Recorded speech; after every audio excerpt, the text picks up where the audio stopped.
Yo, what's good, everybody? This is Mr. Composition, the MC that writes fiction, and TGIF. It is Friday. And how are y'all doing today? Man, what an interesting week. It is a new moon in Libra. So set your intentions that you want for the next half year, especially if you're Libra or Libra rising, like myself. I'm a Libra rising ascendant. I'm really just looking at where things are right now and how I want things to look completely different. Not completely, but that's going to tie into what this actual episode is about. So, this is the difference between faith and belief, because there is a difference. And, sometimes I struggle with, the rotation of the words, because we're going to dive into some definitions and some etymology. By definition, faith is the complete trust or confidence in someone or something, while belief is the acceptance that a statement is true or that something exists.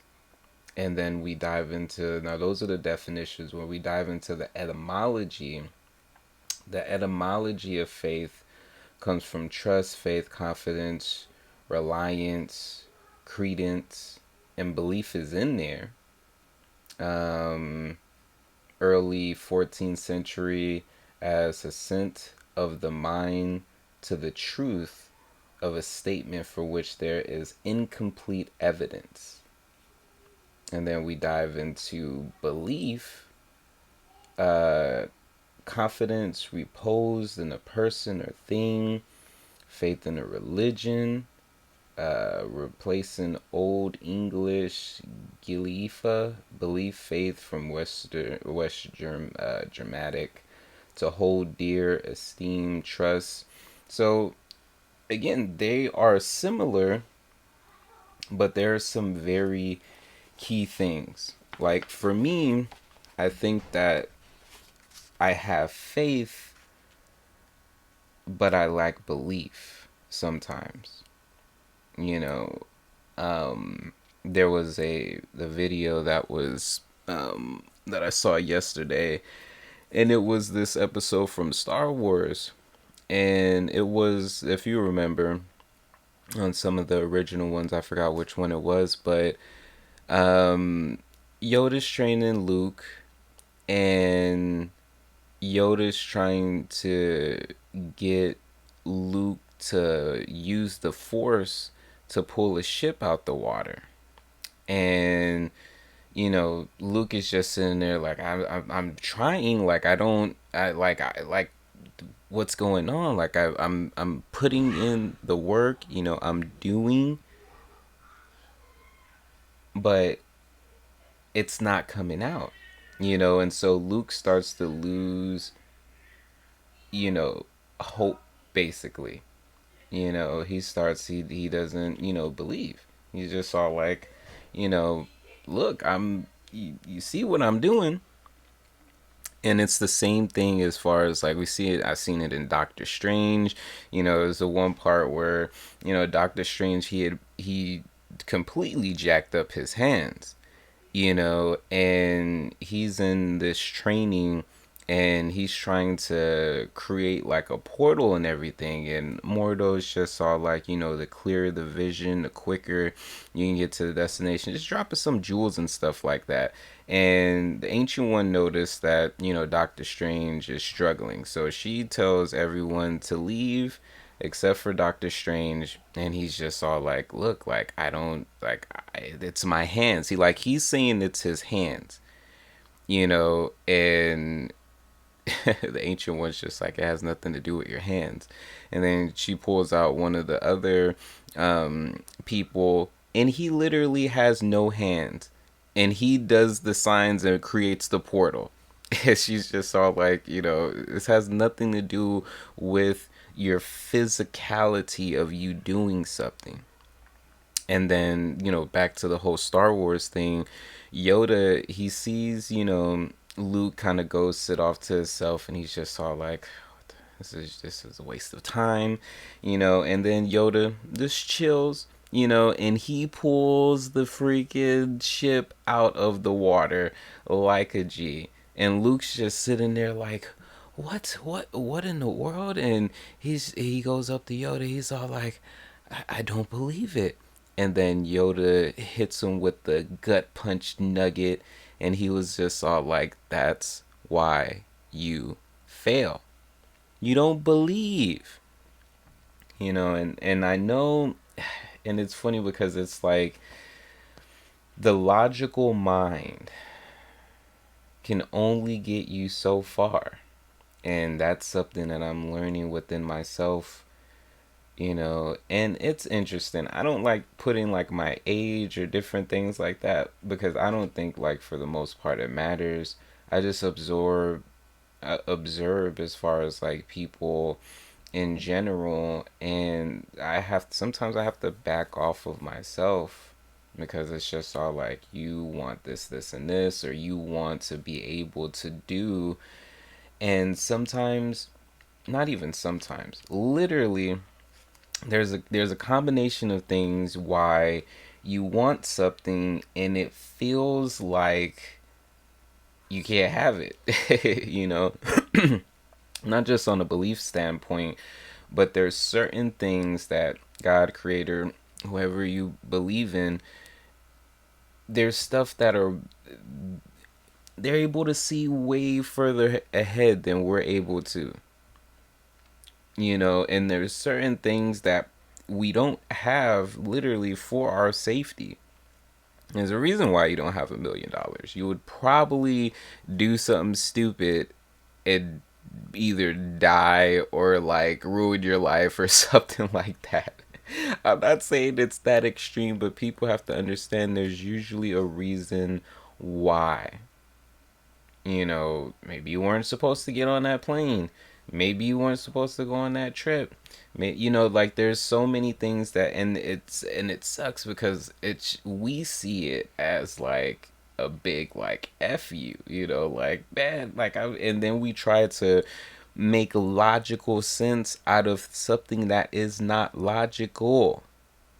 When we're dealing with belief, even though it has to deal with the mind, and that's what's so interesting when you're dealing with the mind and different things like that, it is, you have your intuition as well, and that does not make logical sense. And so it's just all like, even in Doctor Strange, there was a point where she was just all like, yo, your logic is only gonna, it got you this far, but it will take you no further. Like, and then you get as far as the other aspect, and you're using both of them in harmony, like this Libra season.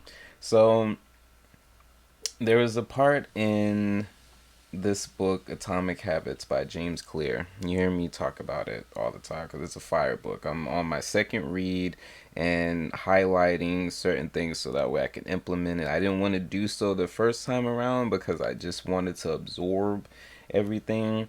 And so there's a part that says behavior that is incongruent with the self will not last.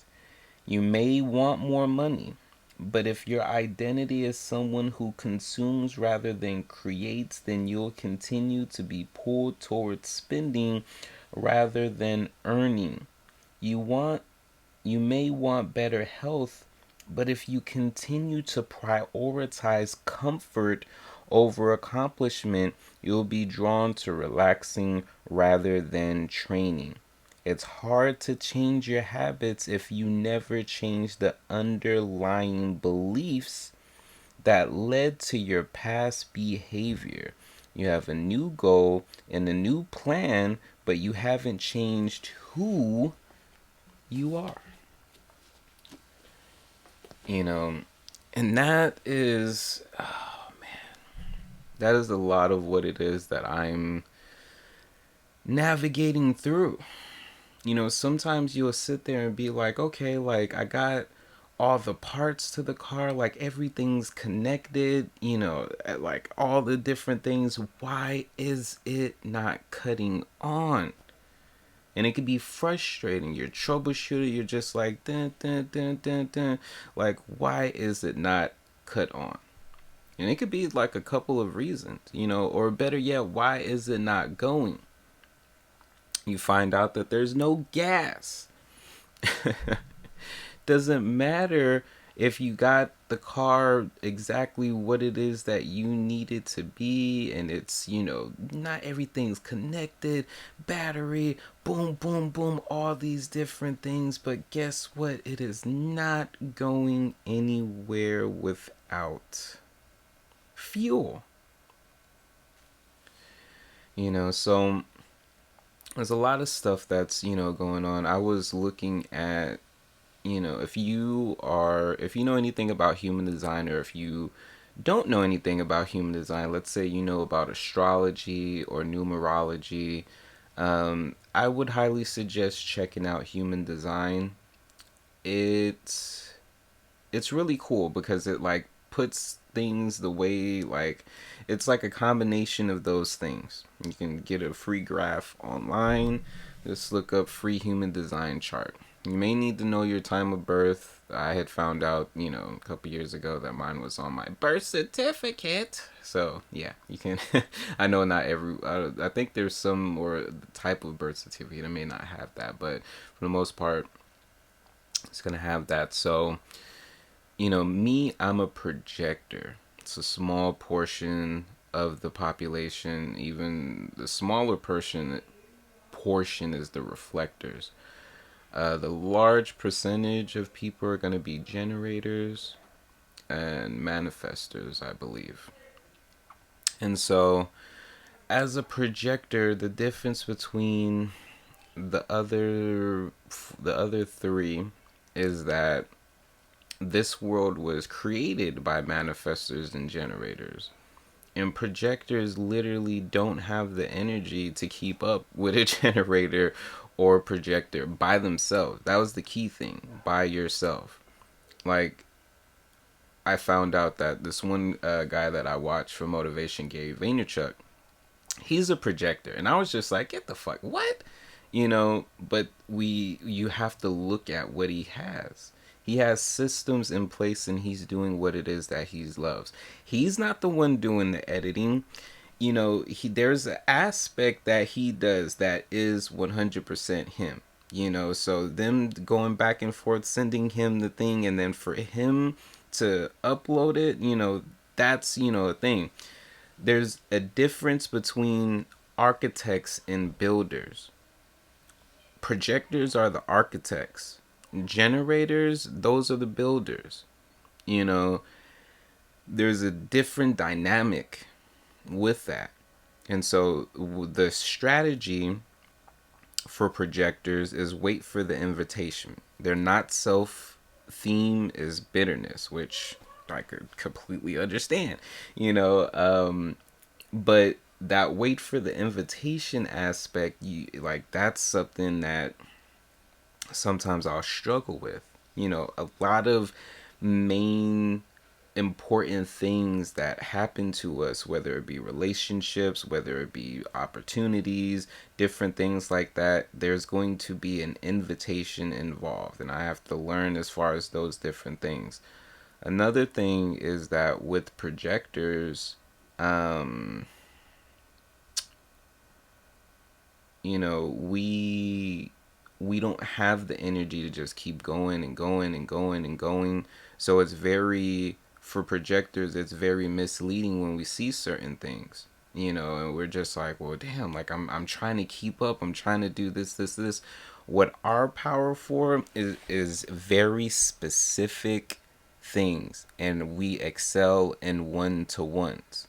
So if you know me, if you've hung out with me or different things like that, you probably notice, my energy in the one-to-one versus a group or a crowd of people. You know, if I'm doing a 1-to-1 or in a small group of people, it'll be completely different than, you know, a whole crowd of people, because I'm like absorbing, you know, with a crowd of people, and I'm absorbing and I'm observing. You know, when I'm with, you know, a person having a conversation, it's 1-to-1. They're getting like the potent energy, you know. And so the thing is, though, if we're given unsolicited, you know, stuff and different things like that, that can really backfire on us. That's why it's important for us to have the invitation. But how do you get the invitation? Okay, well, you know, you have to project yourself in the things that you like doing. And the thing is that you have to have the belief, or I have to have the belief, that out of the things that I'm projecting, that something is going to be able to take care of me security wise, financial wise. But it's weird because, again, the way that it's set up is just all like, in a way, it's actually set up good. If any time I start feeling bitter or low on myself, then obviously I'm not projecting my highest self. And it's weird because it's just all like, we have to decondition how the majority, like the 9 to 5 life, the regular typical different things like that, that is completely uh not for a projector, like, at all. Like, it will lead to burnout, you know, on super high levels. And there's sometimes projectors, they think that they are generators because, again, they have the good ideas, they have, you know, all the different things, and they think that they have this energy until it's not sustainable, you know. And you're in your like early 40s or 50s, and you're just like, there's people that literally, they burn out as far as like die, like their heart gives out, you know. That's how serious, you know, this stuff is. But trying to find a way to, you know, generate and keep it consistent, you know, the main thing, there's like 3 parts that it was saying as far as for projectors. It was this entrepreneur projector, and I'm gonna read that article again because she really broke it down into a way that I really understand. So I'm not gonna go into that. I want Yao to go and check it out. And if you're listening to this on Instagram or IGTV, then after you find out what you are, drop it in the comment. I'm a projector, 6'2" projector, the role model hermit. So there's like a whole bunch of different stuff that goes into that. But I'm curious to find out what y'all are. If you're just listening to this, you can, you know, actually leave a voicemail on the Anchor, you know, app, which is like super cool. But if you're, you know, desktop, different things like that, hey, just hit the description. There's plenty of ways to get a hold of me. There's plenty of ways to support me, and I am very appreciated for it all. And I hope that you find value in this, you know, in these podcasts. I'm gonna keep it up. You know, the listens, the shares, all of that lets me know that, hey, you should keep doing it. So, hey, you know, I appreciate the shares and stuff like that. And if you have any, you know, ideas, things like that, or maybe you want to be a guest, and, you know, follow me, you know, on these social medias, or email me at golden, like, yeah, golden crisp. Yeah, golden dab troll at gmail.com. And yeah, send me some stuff you want to hear, and let's get it going. I hope y'all have an amazing Friday. I'm about to dive into, there's some albums that dropped. For one, Black Thought dropped the Stream of Conscious 3, and I'm about to dive into that. But also Open Mike Eagle dropped Anime Trauma and Divorce. So I'm gonna dive into that as well. Both artists I super admire. Look out for that reaction and review video. And other than that, this is Mr. Composition MC that writes fiction. Peace.